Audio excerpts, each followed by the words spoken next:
I made it through adolescence without killing myself in a car. I flunked out of college. I learned to play the guitar. I lived on the beach, lived in the French Quarter, finally got laid, and didn't go to Vietnam.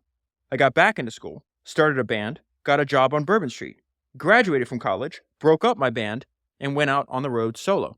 I signed a record deal, got married, moved to Nashville, had my guitar stolen, bought a Mercedes, worked at Billboard magazine, put out my first album, and went broke. Wrecked the Mercedes, got divorced, and moved to Key West. I sang and worked on a fishing boat, went totally crazy, did a lot of dope, met the right girl, made another record, had a hit, bought a boat, and sailed away to the Caribbean. I started another band, worked the road, had my second and last hit, bought a house in Aspen, started spending summers in New England, got married, broke my leg 3 times in 1 year, had a baby girl, made more records, bought a bigger boat, and sailed away to St. Bart's. I got separated from the girl, sold the boat, sold the house in Aspen, moved back to Key West, worked the road, and made more records. I rented an apartment in Paris, went to Brazil for Carnival, learned to fly, went into therapy, quit doing dope, bought my first seaplane, flew all over the Caribbean, almost got a second divorce, moved to Malibu for more therapy, and got back with the right girl. I worked the road, moved back to Nashville, took off in an F-14 from an aircraft carrier, bought a summer home on Long Island, and had another baby girl. I found the perfect seaplane and moved back to Florida. My son joined me in the house of women. I built a home on Long Island, crashed the perfect seaplane in Nantucket, lived through it thanks to Navy training, tried to slow down a little, woke up one morning, and I was looking at 50, trying to figure out what comes next. That was an excerpt from Jimmy Buffett's autobiography, A Pirate Looks at 50. That is not the book that I'm going to talk to you about today, although I did read it to prepare for this podcast. 99% of the stuff I'm going to talk to you about today actually comes from a biography of Jimmy Buffett called Jimmy Buffett, A Good Life All the Way. And that book was written by Ryan White. And the subtitle, A Good Life All the Way, is actually a quote from Jimmy Buffett when he was older, describing his life up until that point. And so Jimmy passed away a few weeks ago, and I think now is the perfect time to do an episode on his amazing life and career. There's a great line later on in the book when they were talking about the fact, Jimmy wasn't a mainstream artist, didn't have a ton of top 10 or top 100 hits.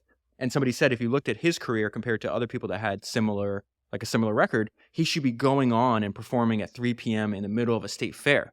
And yet that is not at all the outcome that he had. Jimmy had a 50-year career. He built $1 billion fortune. He made personally $30 to $70 million a year. He was respected by his peers, loved by his family, and had millions of fans. So the biography I'm holding in my hand tells the story of how that happened. Before I get into this book, I want to read one more passage from his autobiography, which I absolutely loved. And he was asked, "What are you going to do with your life?" And this was his answer: "Live a pretty interesting one. I have been called a lot of things in these 50 years on Earth, but the thing I believe I am the most is lucky. I have always looked at life as a voyage, mostly wonderful, sometimes frightening. In my family and friends, I have discovered treasure more valuable than gold. I have seen and done things that I read about as a kid. I have dodged many storms and bounced across the bottom on occasion, but so far Lady Luck and the stars by which I steer have kept me off the rocks. I have paid attention when I had to, and have made more right decisions than wrong ones to end up at this moment, with 1,000 ports of call behind me, and I hope 1,000 more to see. My voyage was never a well-conceived plan, nor will it ever be. I have made it up as I went along." So I want to start with his father. He's going to have a rather tumultuous relationship with his dad. They actually are estranged for quite a while, and I think it wasn't until Jimmy was in his 30s that he actually reconciled with his father.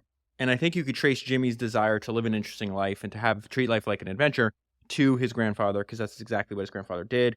Jimmy Buffett wasn't the first Buffett to set out for adventure. That would have been his grandfather, the former sea captain.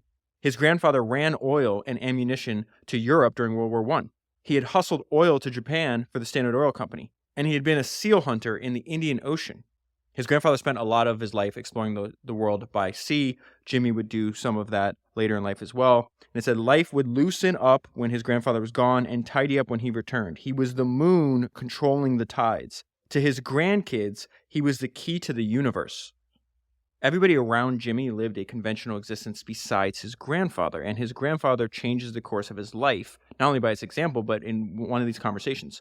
So it says, on one day, the captain pulled out a nautical chart and led his grandson to the pier. "Where are we?" he said. Jimmy responded. Jimmy's a little kid when this is happening. "We're on the crab pier." "Look again," the captain said, pointing to the chart. Slowly, his point came into focus.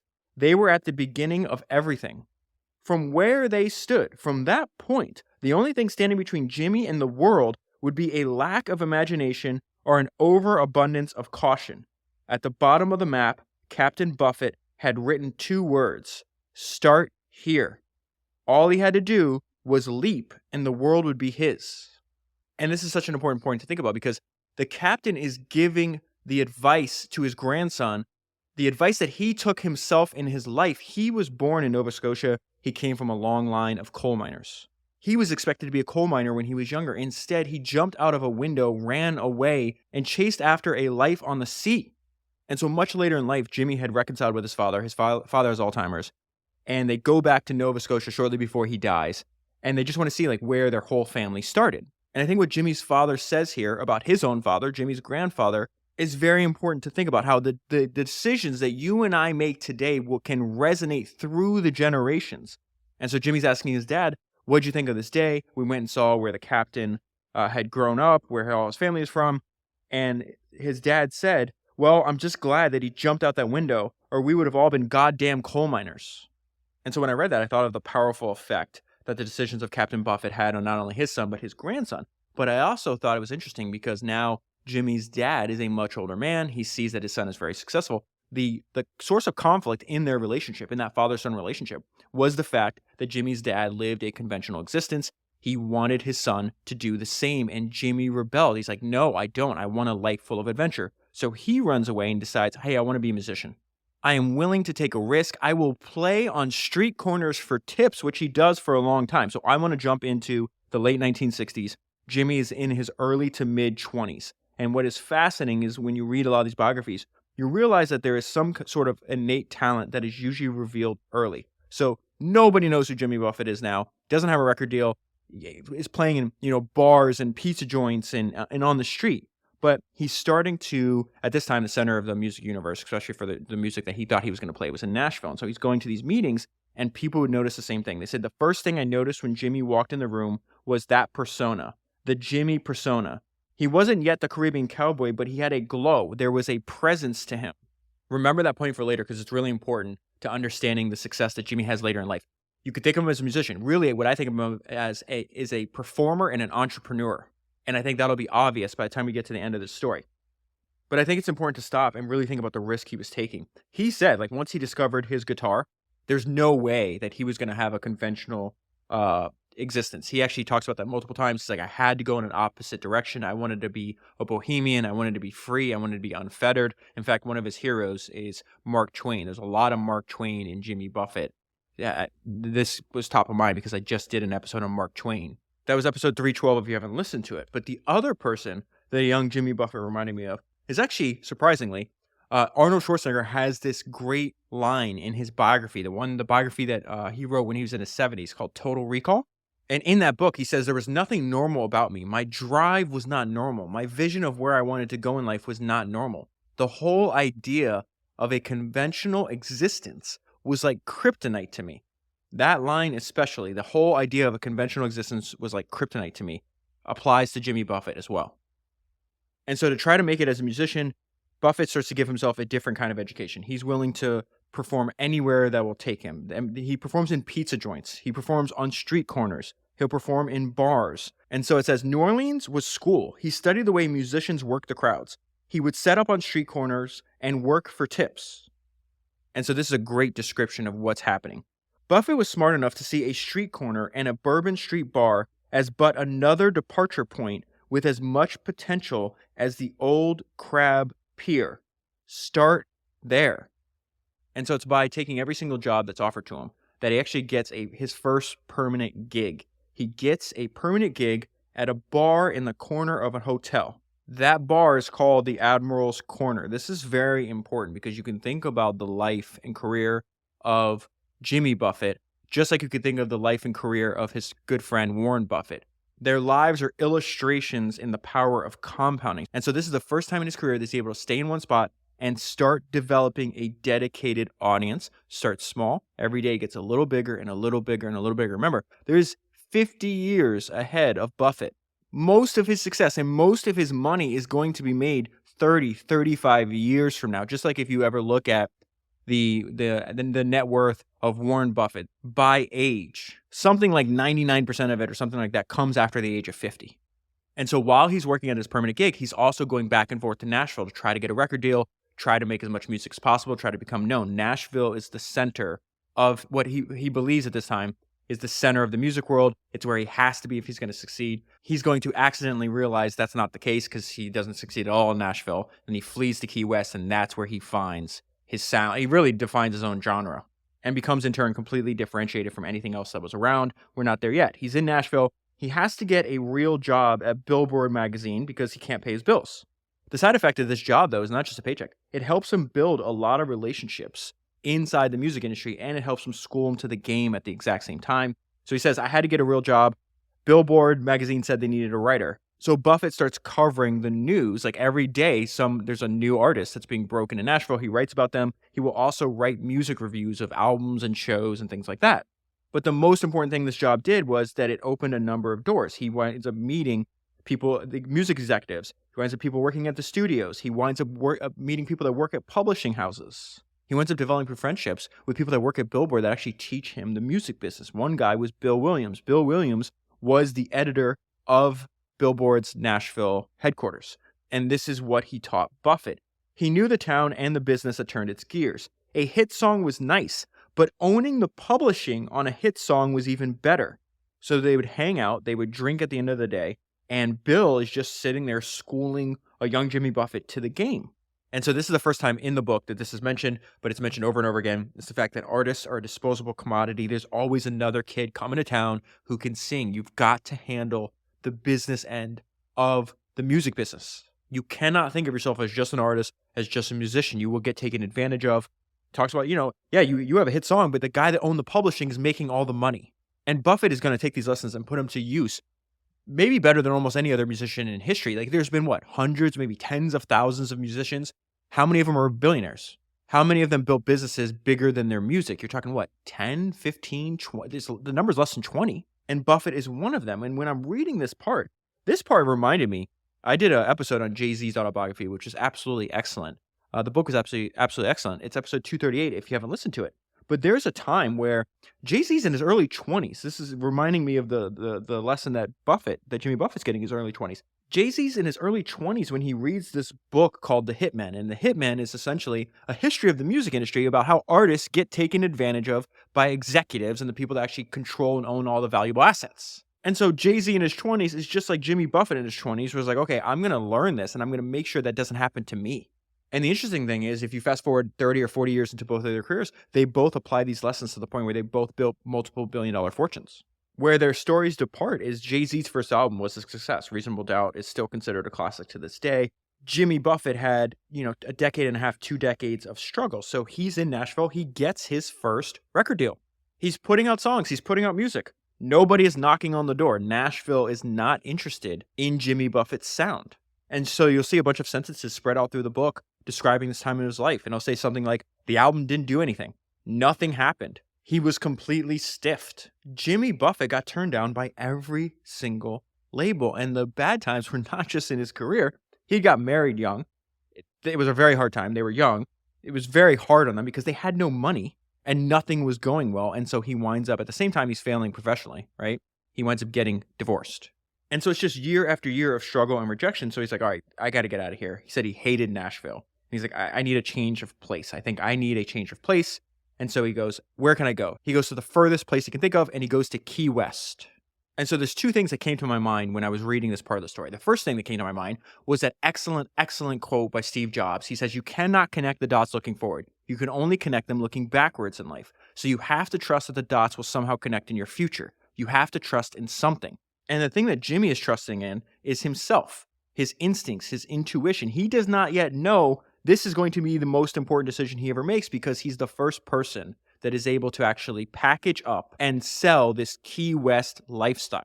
The second thing that came to mind is this maxim that has been on my mind a lot and that is obvious in hindsight now that I've read 330 or however many books I'm on. When it comes to the life of an entrepreneur, your experience is likely to be very similar to Jimmy Buffett's experience up until this point, where everybody's saying, Jimmy, we don't like what you're doing. There's no market for that. We're not going to sign you. We're not going to help you in any way. And so the maxim is that you should believe that your opinion on what you're working on, right?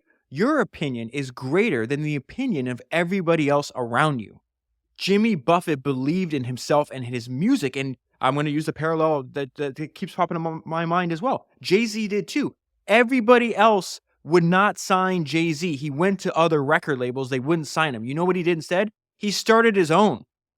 His first album is on a record label that he founded. That is him telling you by his actions, my opinion of what I'm doing is more important and is greater than the opinions of every single other person that turned me down. The decision that Jimmy makes here is not obvious. It may be obvious in hindsight. I'm going to describe what Key West was like in the 70s when he's there, okay? So it says Key West was and is for dreamers, schemers, and contradictions. It is hot, and the heat breeds its own sweet lunacy. So the kind of he's like in a city or like a town of misfits, right? There's writers, there's artists, there's outcasts. Everybody's doing drugs. There's a bunch of people down there during this time and before and after.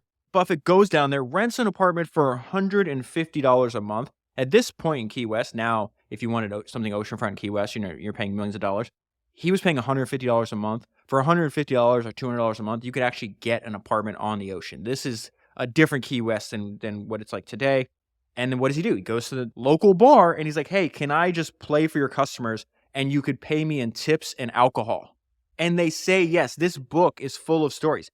These are wild men in a wild place during wild times. So the bar he's playing at, it's like the bar everybody goes to. Now, this is the kind of place that Key West is. Think about the city that you live in, right? This is what the city that he's living in at the time. Key West was run out of that bar in those days. The mayor was there. The police chief was there. The fire chief, the city attorney, and the state attorney. You could get arrested, bonded, tried, and get a building permit all in the bar. This is the beginning of this party lifestyle that Jimmy packages up and sells. He sells like a more modern version of this. I mean, there's insane stories about this. Like this guy's walking around the bar. He has an aspirin bottle. He took out all the pills and filled it up with cocaine and put a straw in it. There's a line later on describing all the citizens of Key West at the time. They said they were dedicated to two pursuits: inebriation and fornication.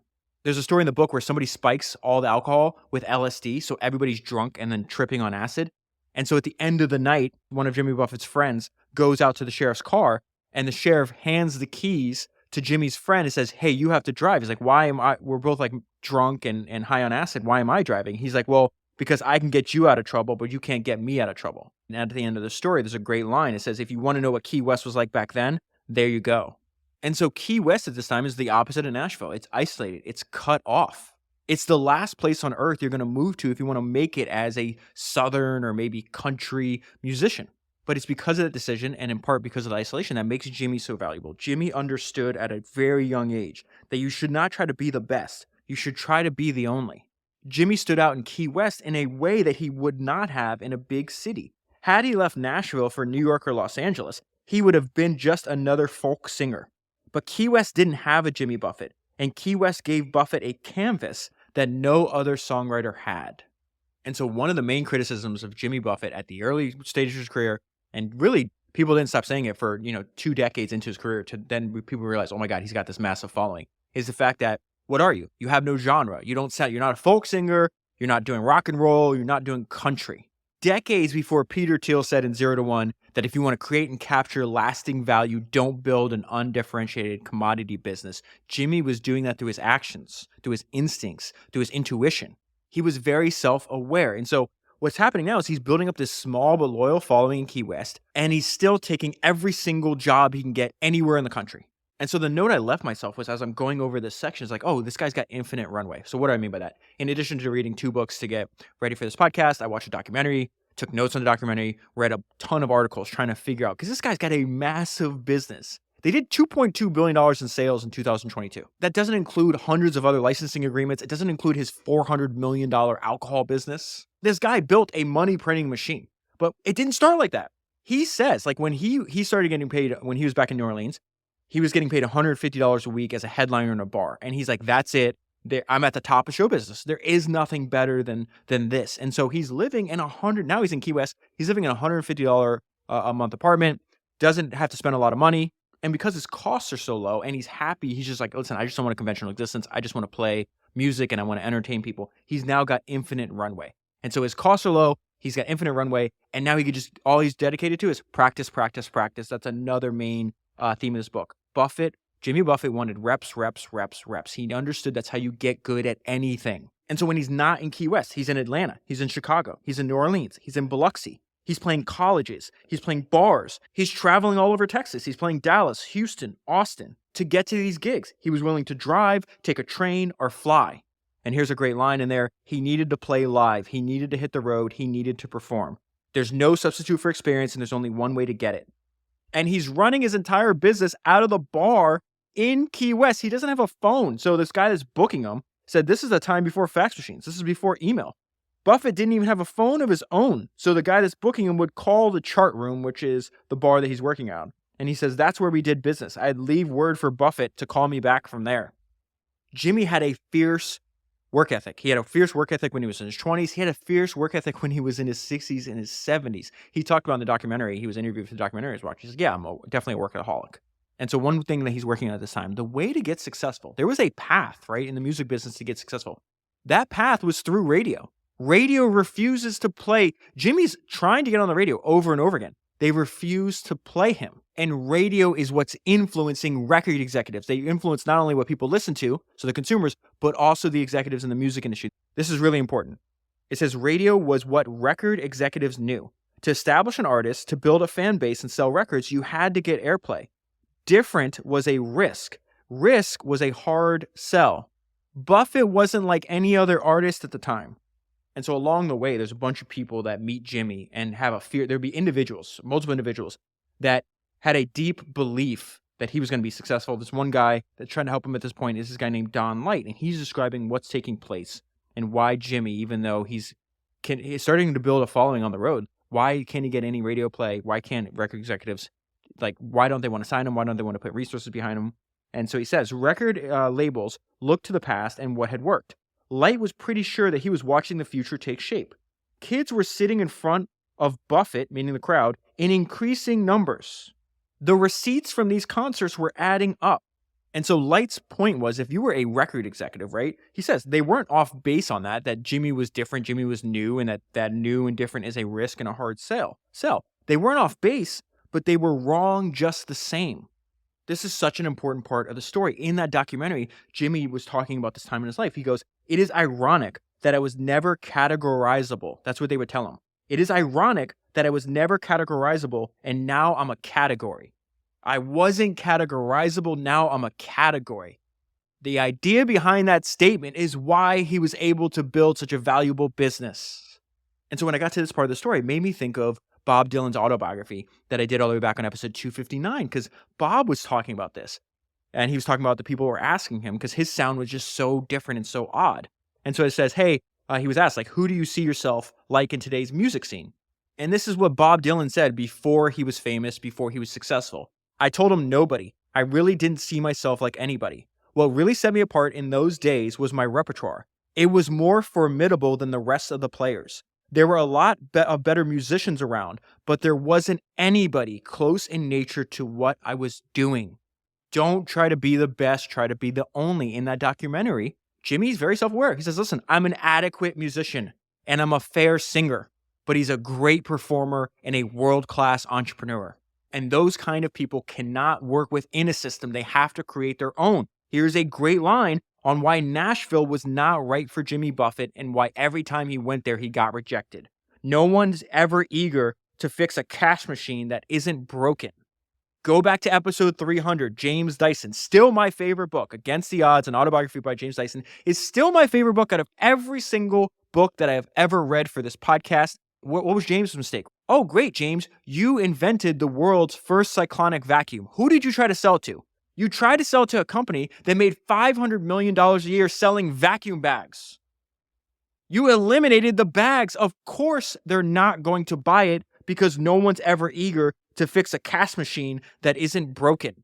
And so James, just like Jimmy, had to find their own way in, and the way you find your own way in is you do it yourself. This metaphor I'm about to read to you, this metaphor is the way to think about Jimmy and his approach to his career. It is written about a poet and a painter named Kenneth Patchen. I am going to read it to you, taking out Kenneth's words, or Kenneth's name, and putting in Jimmy's, and it's perfect. It fits perfectly. So this is my version of the story that I think will illustrate the point I'm trying to make to you. Buffett was accomplished, if not exactly appreciated. Many critics found Buffett naive and romantic.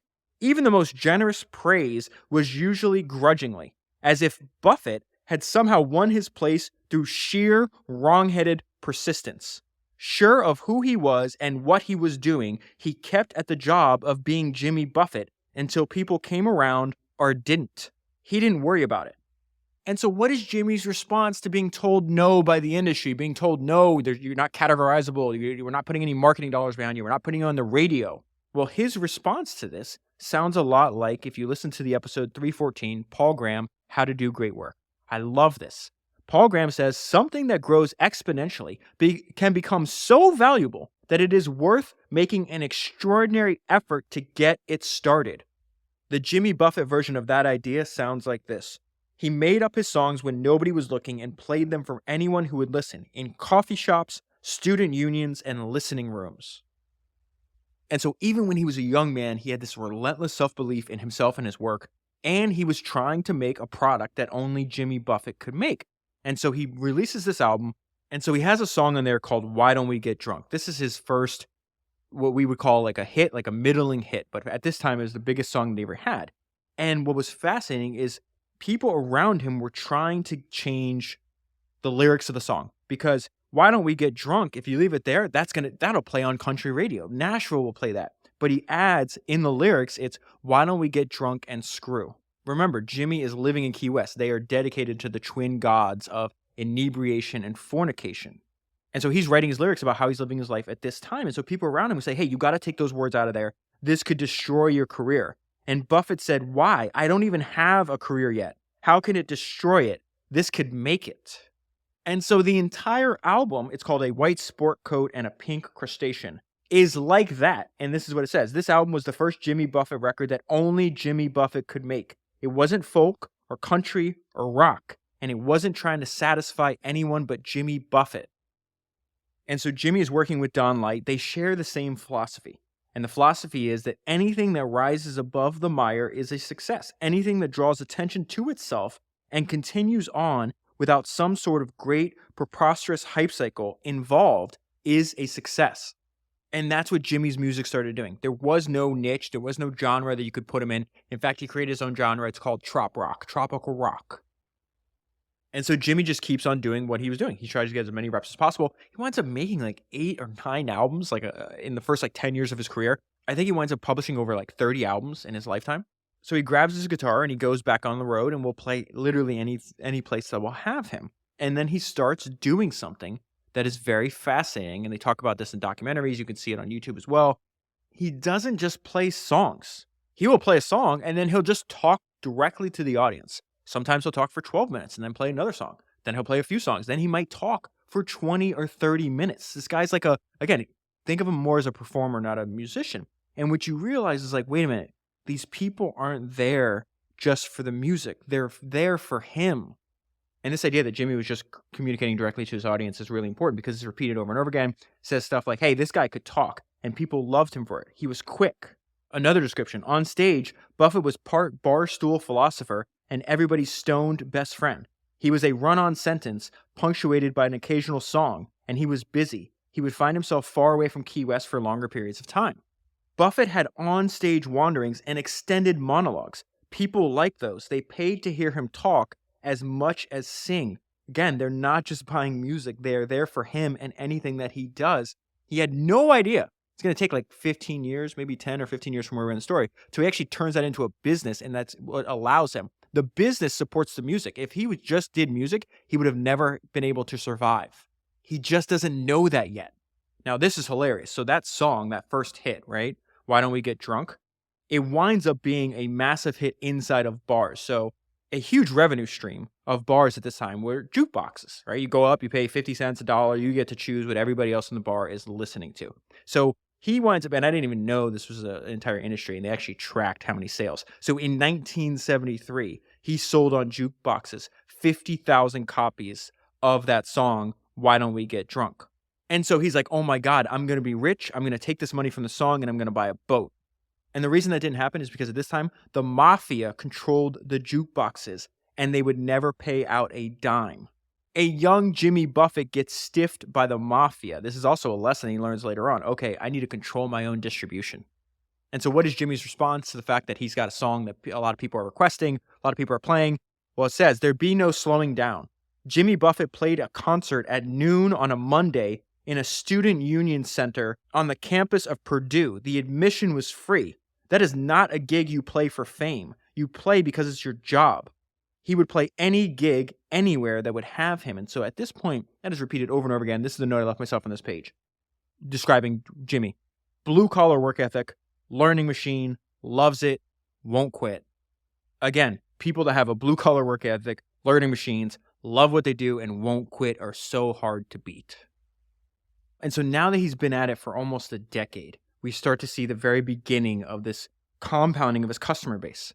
And it's spread through word of mouth. Again, he's not going to sell music. He's going to sell live music. And that is a much more durable business. So it says the audience was singing the words to every song. And they didn't hear those songs on the radio. They knew those songs because maybe they bought a record or a friend had bought a record and then they played it for them. They knew those songs because they caught a show. Then caught Buffett again the next time he was in town and brought more friends. This will be the key to everything else that comes after, okay? So years ago, I used to read this blog all the time called Priceonomics, and they would repackage their blog posts into books. And I remember one thing, I didn't know, I'd never heard of this group called the Fish, and I was shocked at how much money they were making. And so I wanted to read from this blog post called The Business of Fish. And so Fish is mentioned in the book. There's actually a lot of similarities in between the way they built their business and the way Jimmy built his business.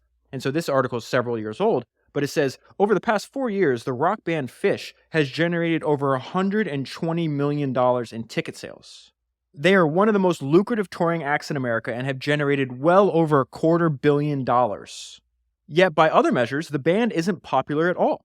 Only one of their original albums has ever made the Billboard Top 10 rankings. None of their 883 songs has ever become a popular hit on the radio. Are you starting to see the parallel? If the traditional band business model is to generate hype through media and radio airplay, and then monetize that hype through album sales and tours, Fish doesn't fit that model at all. Their album sales are minuscule and their radio airplay is non-existent. That is exactly the same for Jimmy Buffett. Fish doesn't make money by selling music. They make money by selling live music, and that, it turns out, is a much more durable business model. This wasn't some brilliant pre-calculated strategy by the band or its managers. It's the business model that sprung forth from the kind of music the band makes. The band developed the kernel of this musical style during their first 5 years when they played almost exclusively in bars. Slowly and organically, they grew their audience. The same for Buffett. Another thing that's the same as Buffett is this sentence. During this period, they maniacally focused on improving the quality of their music through intense practice and frequent gigs. At first, these gigs were relatively unsuccessful. Over time, their audience grew. They were profitable before anyone in the music industry knew who the hell they were. We haven't even got to that part of the story, but that's exactly what's going to happen in Buffett's career too. And with profitability came the freedom to make music on their terms. Jimmy made music on his terms, he lived life on his terms, and he built businesses on his terms. And so let's go back to his fierce work ethic. One of my favorite lines from the essay I mentioned earlier by Paul Graham on how to do great work is, being prolific is underrated. Jimmy Buffett was definitely prolific. In a little more than a year and a half, Jimmy Buffett had recorded, I'm just going to count them, 1, 2, 3 full albums, and then a soundtrack for a movie. He played every coffee house, beer joint, and student assembly room from Boston to the Keys to San Francisco and back. He continued to work Nashville, whether Nashville liked it or not. He could make a living in Texas. He had a beat-up truck, a nice little boat, and a minor hit. He'd grown his one-man band into 2. He had his wit and his charm and went right back to work. And so in addition to being a workaholic at this point in his career, he's also a control freak. Jimmy did everything. Buffett didn't think that the art department could present his music better than he could. He didn't think that someone else should write the line notes on his album. He had a case file full of evidence that record companies didn't get him and couldn't figure him out. Listen to what he says. So he's reflecting on this time of his life. He's saying this in 2015. He says, at that point in his life and his career, there was nobody out there but you. And so multiple decades later, he's defending himself, he says, against charges of narcissism. Yes, I'm a confirmed narcissist because there was nobody back there who gave a shit at the time. You were on your own and you better be good. He was the most take control artist that I've ever been around. And so when I got to this section, I've said this before, but if I had to distill every single thing down to one sentence, right? What have I learned so far in the 7 years, 300 something books, all these episodes about the kind of mentality that these founders had? And I would say you need to combine the work ethic of Kobe Bryant with the self-belief of Kanye West. Jimmy Buffett had an intense work ethic, but just as important was his relentless self-belief. And I think this point is so important to internalize. This self-belief acts as fuel. Everybody around him at this point is saying, Jimmy, don't do what you're trying to do. Jimmy, don't chase your dream. What's wrong with you? No, we won't sign you. No, we won't play you on the radio. And Jimmy's saying that belief was my fuel. What you call narcissism, I needed because there was nobody back then who gave a shit at the time. You were on your own and you had better be good. And so the reason I point this out is because this is happening to Jimmy in the 60s and 70s. It happened way before that. It happened to Henry Ford in the 1919s. It will happen to people today. One of my favorite lines, or one of my favorite songs about this, is actually by Kanye. This is why he popped in my mind. And on his first album, he has a song called Last Call. It's 12 minutes long, and it tells the story of him trying to achieve the dream that he had just successfully achieved with the completion of his first album. The parallels between Kanye's own story and Jimmy is spooky. Listen to what he says. Some say he's arrogant. He's talking about himself, okay? Some say he's arrogant. Can y'all blame him? It was straight embarrassing how y'all played him. Last year, shopping my demo, I was trying to shine. Every motherfucker told me that I couldn't rhyme. I'm going to pause there. Some say he's arrogant. They're saying the exact same thing about Jimmy, right? It was embarrassing how you guys treated me. Jimmy was embarrassed over and over again by record executives, by radio people, by everybody in Nashville. Kanye was shopping his demo, meaning his demo tape. Jimmy was trying to play his songs. They were both after the same thing. And everybody around them, they use different language, obviously, but everybody around them saying, nope, you're not good enough. But here is the difference, and this is what Jimmy Buffett, Kanye West, and all these entrepreneurs that you and I talk about have in common. They have this relentless self-belief. Belief comes before ability. Now, I could let these dream killers kill my self-esteem or use my arrogance as the steam to power my dreams. I use it as my gas, so they say that I'm gassed, but without it, I'd be last, so I ought to laugh. He continues, I don't listen to the suits behind the desks no more. That's Kanye. What is Jimmy saying? I'm not listening to you. You don't get to define what I work on. You don't get to define if I succeed or not. And you could tell Jimmy believed that through his actions because everybody's telling him no. And what do you do? The guy refuses to stop. Oh, you won't sign me? Cool. I'll go play this free gig in a student union at Purdue at 12 o'clock on a Monday. And the similarities between Kanye and Jimmy Buffett continue. So he says, listen, I don't listen to the people, to the suits behind the desk anymore, right? You can't say shit to me anymore because I just rocked 20,000 people. I was just on tour. What is happening in Kanye's career, right? He didn't even have a record deal at this point. He's going on tour with Talib Kweli and all these other rappers, and he's playing shows for 20,000 people. At the same time, nobody wants to give him a record deal. And so Jimmy's agent and manager is seeing the same thing. He's like, I go to the Jimmy shows, all these people, they're growing, the receipts, the ticket receipts are increasing, and yet I go to the same record executives and the same industry veterans in Nashville, and they say, nope, nope, nope. What are you going to believe? And you and I know the answer to that question. You always believe the customers. There is demand for what Jimmy Buffett is making, and the executives are too slow. And by the time they realize it, it's too late.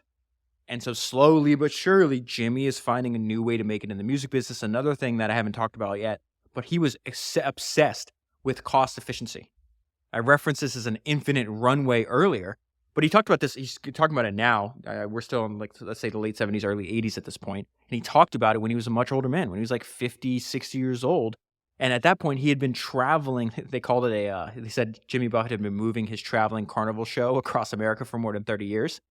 And he takes pride in doing it economically and efficiently. He was doing that day one, and he was still doing that same approach 30 years later. He watched his costs. And so they're coming to understand that chart performance and radio play alone will not define his success. And because his costs remain manageable and he didn't have to sell that many records to make money, and his record label was not spending much money on promoting him, that he was actually turning a profit. In other words, he was building a successful business. Music was just happened to be the first product, the first of maybe hundreds. I've tried to collect all the different things that he produced under the Margarita brand and all the licenses, Margaritaville brand, and the licenses he had. Like, you can't even find them all in one place. It's incredible. But music, more specifically live music, was the first product. And when you hear this description of this live show, right, his first product, I think they said he made, over his career, I think the number I pulled from like 2021, he had made over $800 million from his tour.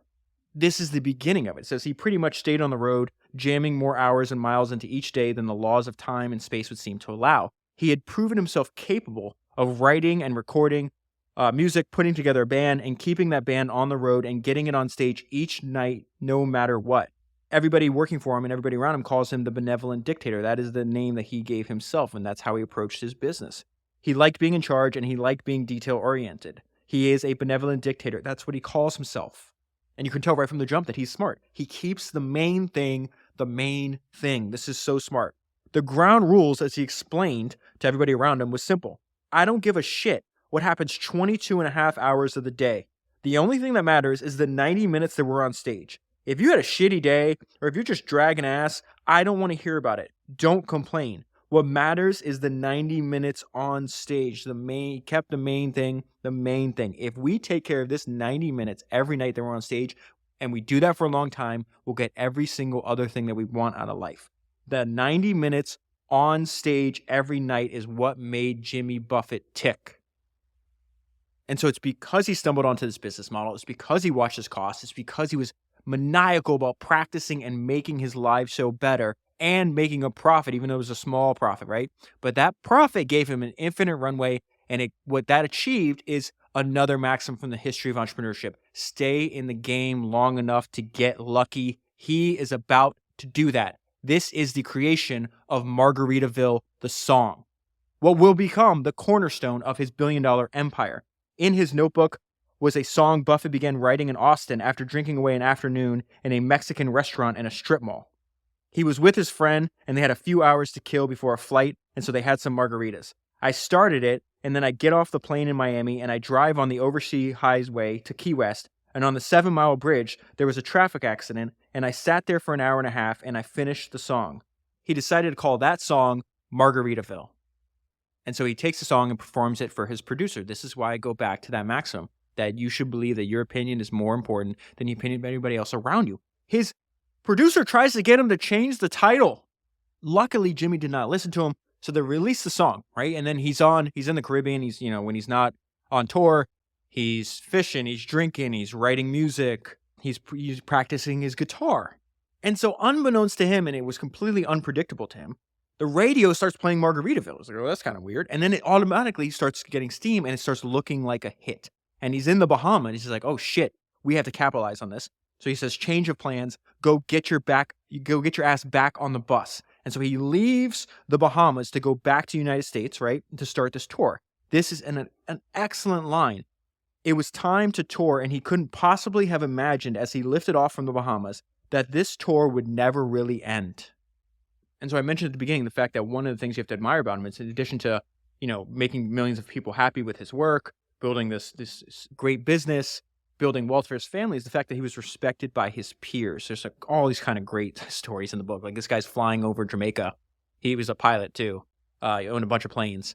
He has a whole private Air Force, and he's flying the plane himself over Jamaica. And he's got Bono from U2 in the plane, and they get mistaken for a drug smuggler. And so the Jamaican government tries to shoot down the plane, not knowing that Bono and Jimmy Buffett are the ones on the plane. But anyways, something that happens after this hit is the fact that he becomes friends with a lot of people in this industry. And so he develops a true friendship with one of the biggest bands in the world at the time, which is the Eagles. And so they let Jimmy start opening up for him. And so now he goes from playing the student union and bars and these small joints to literally playing stadiums. And that's just another form of distribution, because it gets him in front of some of the biggest audiences in the world. And so because of his friendship with the Eagles, he meets Irving Azoff. He decides, hey, I'm going to put my career in this guy's hands. This guy may be the best manager or agent that you could possibly have at this point in history. They called him, this is the description of how other people would describe Irving Azoff. They said he is the American dream taken by the balls. And so I want to go back to this idea that Jimmy Buffett, one of Jimmy Buffett's heroes, is Mark Twain. In fact, in his autobiography, he lists these 12 books. Like, if I'm stranded on a desert island, I'm never going to come back. These are the 12 books I would take. And in there is, of course, work by Mark Twain.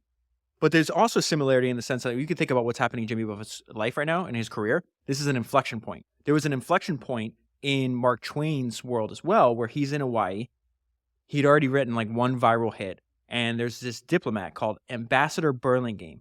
And he gave Mark Twain, he's much older than Mark Twain. Mark Twain's a young man at this point. And he gave him some advice that Mark Twain would use for the rest of his life. He had 44 years left to live, and he would use this advice that he got from Ambassador Burlingame. And this was the advice. What you need now is refinement of association. Seek companionship among men of superior intellect and character.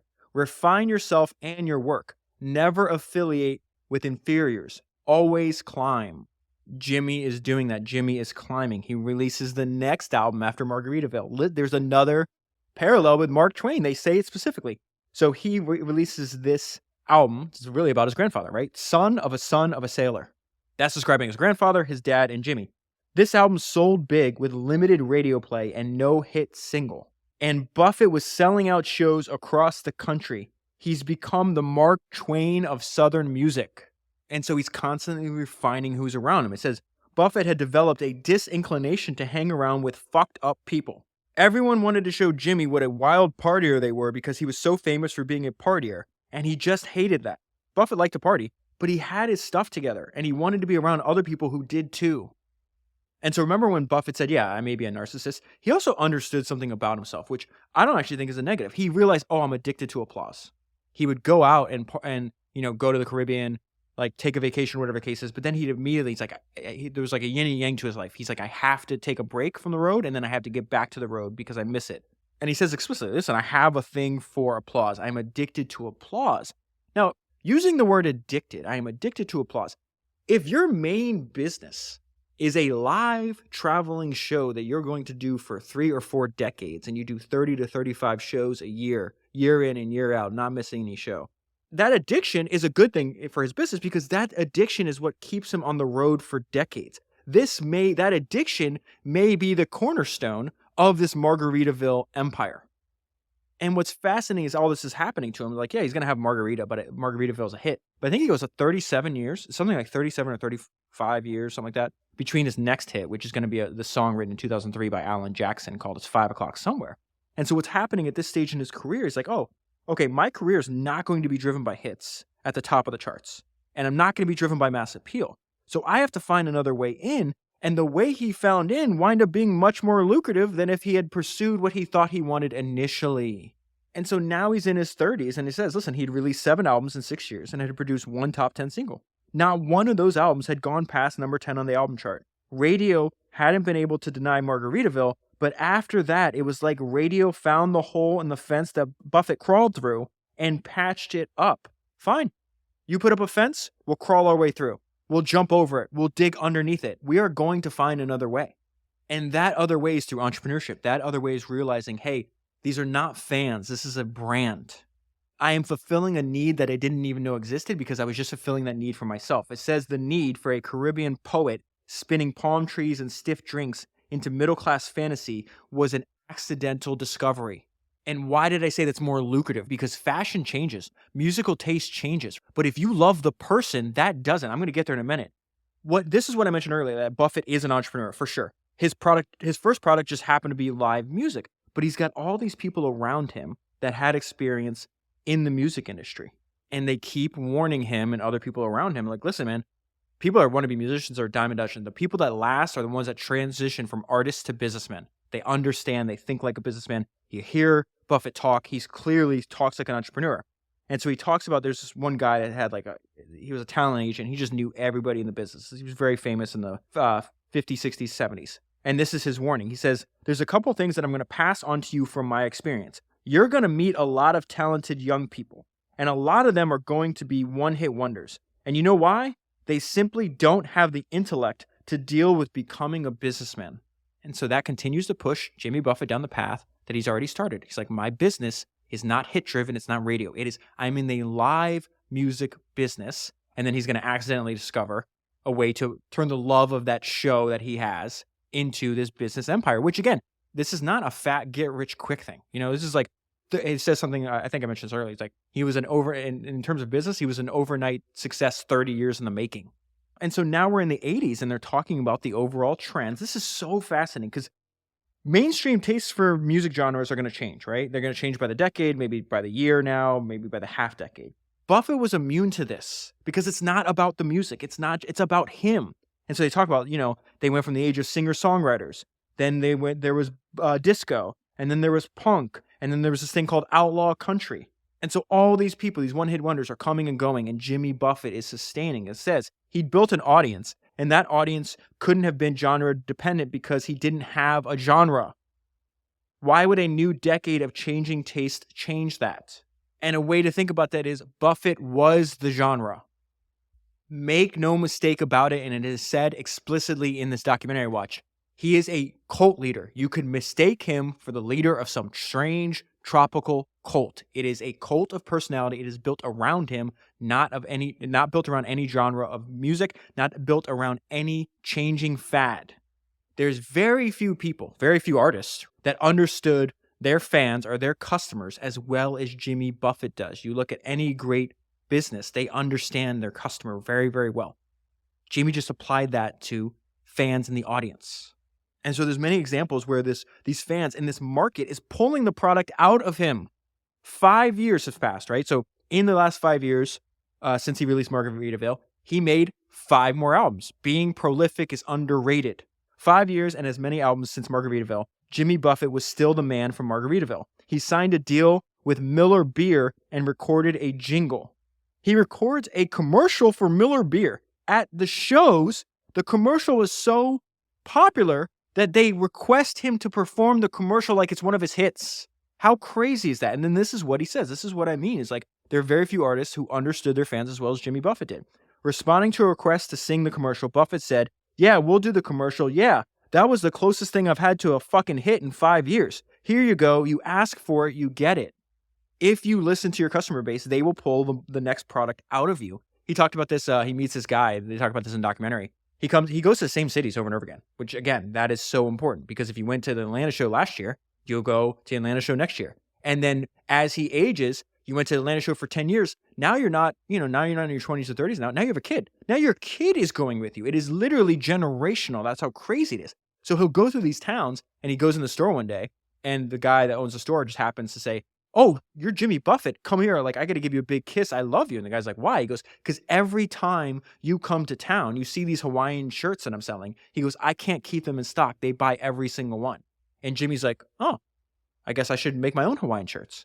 And then he starts making like Buffett. He starts out with the Jimmy Buffett merch. And he got that idea because he'd go to these towns and people would make like bootleg Jimmy Buffett merch. And he's like, "They're not even spelling my last name correctly. Surely I could do a better job than that."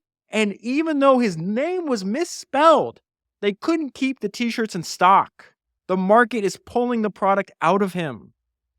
So the early 80s, from let's say 1982, 1984, 1985, we're almost 15 years into his career.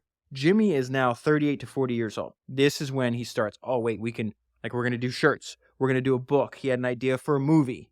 He's getting paid to promote alcohol. He realizes, well, why don't I just do a deal directly with Anheuser-Busch? He licenses out the name to this bar called JB's Margaritaville in Alabama. They wind up, what happens? Well, if you go there, what do you think they sell a lot of? Do they sell a lot of margaritas? Yeah, of course they do. Do they sell a lot of t-shirts? Yeah, of course they do. That business actually goes out of business because a bunch of hurricanes hit the Gulf Coast. And so then he's like, oh, wait, this is fascinating. Like maybe we can run this playbook the next year. So he's back in Key West. This is 1985. And one of his friends, who goes by the nickname of Sunshine Smith, was getting foreclosed on her house. And so Jimmy goes up to her and says, "Hey, why don't we just put up a t-shirt store, put my name on the roof, and if it makes money, fine. And if it doesn't make money, fine." This is the humble and simple launch of Margaritaville, the business, the actual brand, right? He's going to wind up working on this for the rest of his life. He's got 38 more years to live. at this point. And so they open a 500 square foot t-shirt store, and it evolved from there. Then he goes back to this idea, hey, I need to have control my own distribution, right? I got stiffed by the mafia and the jukeboxes. So he starts this newsletter. This is what it's time when newsletters were actual physical things that you mailed to people. But what happens? You're mailing this to people. Now you have their names and their addresses. You know where they live. That newsletter, first published in 1985, is called the Coconut Telegraph. And so everything he does feeds on everything else. The more he tours, the more t-shirts he sells. The more licensing agreements he has. The more people that want him to promote his products, then he's going to have his own products. And because he's hitting these same cities year after year after year, what is that allowing to happen? Compounding to take place. The math suggested, remember, he is now probably 10 years since he's had a hit. This doesn't make any sense. How is this guy not having any hits and his business is more valuable every year? The math suggested that Buffett's career should be waning. Instead, the crowds were younger. They were more enthusiastic, and they were bigger. This is the point I was making earlier. They're there for him, not the music. Jimmy is Margaritaville. Margaritaville is Jimmy. The Parrot Heads, which is the name of his fans, would stick with Buffett regardless of musical fashion. Jimmy Buffett was Margaritaville. This is what the talent agent and the manager said. Azoff said only twice in his career had he been involved with what he called world building. Margaritaville was world building. And so now almost 2 decades into his career, he's 40. He's like, I'm not compromising anymore. He made one more run. He tried to make like a traditional country album. So Nashville would play on the radio a few years ago. He's like, I don't need to do this. No more compromise. I never really was a country act. When they pitched the whole thing to me, I said, I'll give it one last shot at thinking radio means that much. And it didn't work anyways. So I went back to doing what I wanted to do. You know, I really didn't think I'd live to be 40. Now that I'm here, I've decided that they can't tell me to do anything. Buffett wouldn't worry about genre. He would focus on audience. And focus on that he did for decades. This is crazy. 22 years. These are exciting times for me. I've been doing this for 22 years. I'm just a saloon singer who's grown up. And I think audiences can relate to this. This is about the idea that the audience aged with him. So they were asking him, like, what's a typical day? I write, play guitar, eat, read, sing, and fish. I've noticed hangovers are starting to feel like recovering from surgery. And so this is when he mentioned earlier that he drank a lot less and he stopped doing drugs completely. And so he says, he hit this one time where he talks about really anybody that's dedicated to their craft. There's something I heard Kobe Bryant say that one time where he was asked by Ahmad Rashad, he's like, aren't you ever worried about letting down the fans? And he hit Ahmad Rashad with like the stanky face. He's like, and he's like, and what he said was fantastic. He goes, no, their expectations will never be higher than my own. I love that idea that nobody should have higher expectations than you do for yourself. We see an example of this here. He played back-to-back nights at Red Rocks in Colorado. And they got so drunk the night before, it says he still hadn't recovered by the time they hit the stage. I made it through the show, he said, but I was mad at myself for not giving the crowd its money's worth. Nobody in the crowd knew, but I sure did. And so again, that's another form of discipline. You know, the fact that he might like to party, he might like to drink, obviously like doing drugs. He's like, well, if this is getting in the way of the quality of my work, then that has to be eliminated.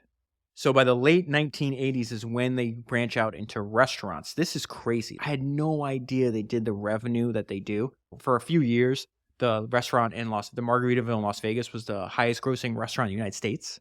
The Margaritaville outside of Universal Studios in Orlando is one of the highest grossing. I think it's the highest grossing restaurant in Orlando, which is obviously, I think has the most visitors, the most tourist visitors every year. But again, it just starts with one. It always starts with one. Now they have a ton of restaurants. They have hotels, they have resorts, they're real estate developers, they have their own cruises, they have retirement home communities, they have hundreds of licensees, and this is how he's making, 30, 40, depending on the year, personal income. Not like the equity value in the companies is over $1 billion, made him a billionaire. But the actual income, the cash flow he was getting was crazy. 30 million some years, 50 million, $70 million a year. And so he partners up with this guy, Kevin Boucher, who I think is still running Margaritaville now. They realize, like, okay, who are we going for? He says they aim for a middle-class crowd, not too exclusive, but not too cheap. They wouldn't price anyone out, but they would not invite sloppy drunks. And so they opened this first restaurant in 1988, and the very first year, that restaurant does over $1 million in sales. And so he picks his partners very carefully. He picks what he's going to do very carefully. And he says, I remember supply and demand. As the one and only Jimmy Buffett, he understood what his fans wanted and controlled the supply. And based on his own experience, he knew that true success took time. That's what's wrong with the world these days. Nobody wants to put in the time it takes to be legendary. Mythology is not fast food. And so when Jimmy and his partner looked out at the crowds, the millions and millions of people that come to his shows every year, they realized, oh, this isn't just a crowd. These aren't just fans. This is a brand. These are people that already believe in the Margaritaville ethos. They're interested in travel and leisure, and so they start building this restaurant and hospitality empire. And then other people who are actually fans of Buffett actually help them along the way. So Edgar Bronfman Jr., this is the son. I did a podcast on his dad who founded the Bronfman family dynasty. They are the family that owns Seagram's, and they branched out into a bunch of different media properties. But now this is his son many years later actually gets in touch with them. And he's like, hey, can we license Margaritaville and build a restaurant outside of the Universal Studios park in Orlando? And that's when they're like, oh my God, there could be a very big business in these big box restaurants. And so then the casino mogul in Vegas, Steve Wynn happened to be a big Jimmy Buffett fan. And so he's like, if you open a Margaritaville in Las Vegas, I'll do that deal tomorrow. And the size of some of these businesses may surprise you. Like the first year, that restaurant in Orlando did $18 million in sales. And so I found an interview that the CEO and Jimmy's long-term partner, this guy named John Colin, gave a few years ago that describes this. So this is I think this data is like 2 years old, but they had 33 hotels, resorts, and other lodging concepts, 150 restaurants, bars, and cafes.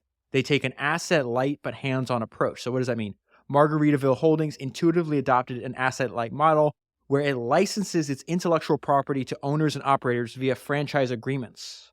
Unlike most other franchisors, Margaritaville is hands-on about things like hiring, the design firm that you have to use, and even such details as which pillows go on the guest beds. And so on his own, slowly and organically, he's growing this audience, he's growing this business. And again, we always talk about staying in the game long enough to get lucky because you have no idea. Like you have future opportunities. If you can stay in the game long enough to get lucky, there's going to be future opportunities that are unlocked that you can't possibly predict. And one of them is the fact that Alan Jackson, this huge country star in the early 2000s, really liked Jimmy Buffett. And so he does this song called It's 5 O'Clock Somewhere. And he invites Jimmy Buffett to get on the song. I think Jimmy's only on the song for like 30 seconds or 40 seconds.